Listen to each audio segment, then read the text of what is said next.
Cooperative housing सोसाइटियों के लिए घोषित 100% ऑडिट के मुद्दे पर western India regional council of the institute of chartered accounts of India की कोषाध्यक्ष सीएस शिल्पा सिंगारे मौजूद थी। उन्होंने इस मौके पर टाइम न्यूज के साथ में क्या कुछ कहा, आइए सुनते हैं। सर 100% ऑडिट ये घोषित करने की जरूरत ही नहीं है, क्योंकि मेरा जो एक्ट है उसमें ये तरतूद है, ये प्रावधान ही है कि सब हर सोसाइटी को ऑडिट करना कंपलसरी है।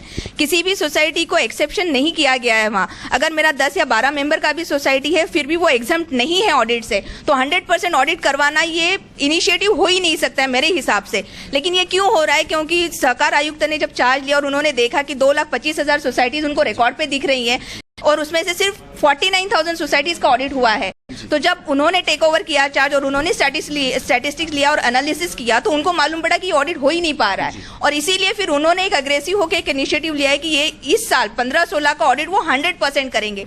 लेकिन 15-16 का ऑडिट करते वक्त ये सारी जो तकलीफें या टेक्निकल एंड प्रैक्टिकल डिफिकल्टीज जो आ रही हैं ऑडिटर्स को, तो उसको थोड़ा सा नजरअंदाज किया जा रहा है। और इसी साथ सोसाइटी को जो अवेयरनेस है कि ये प्रावधान है, ये आपको करवा के ही लेना है, तो ये नहीं हो पा रहा है। क्योंकि डिपार्टमेंट जो है ये रजिस्टरिंग एंड रेगुलेटिंग अथॉरिटी है, तो सारा डेटा सोसाइटी को, अगर मुझे सोसाइटी रजिस्टर करनी है तो मेरे डिपार्टमेंट में जाके मेरा फाइल जाता है, मेरा रजिस्ट्रेशन होता है।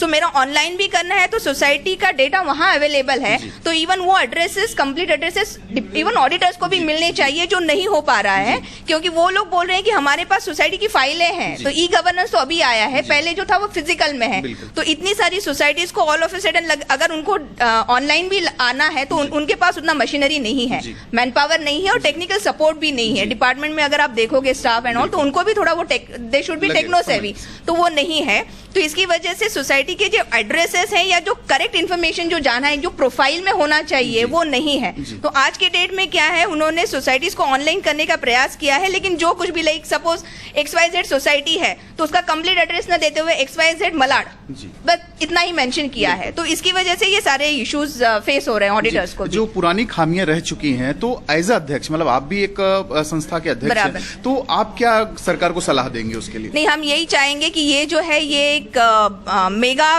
तौर पे आप एक हम लोगों ने उनको ये सजेशन भी दिया है कि ये एंटायर थिंग आप आउटसोर्स करवा के ले सकते हैं।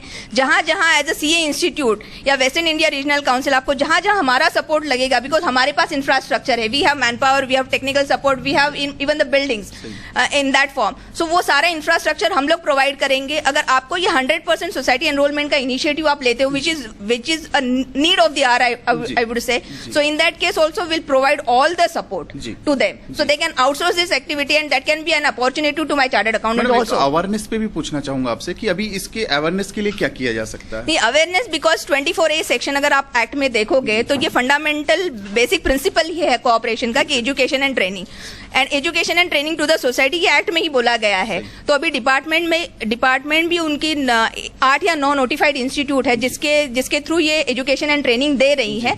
बट ये सिर्फ प्रावधान है, अभी तक डिपार्टमेंट ने शुरू नहीं किया है। अभी शायद कल से MSWA की से टाई अप करके सहकार भारती और MSWA कल से ये इनिशिएटिव मुंबई में शुरू कर रहा है एजुकेशन एंड अवेयरनेस का। सो ये होना बहुत जरूरी है।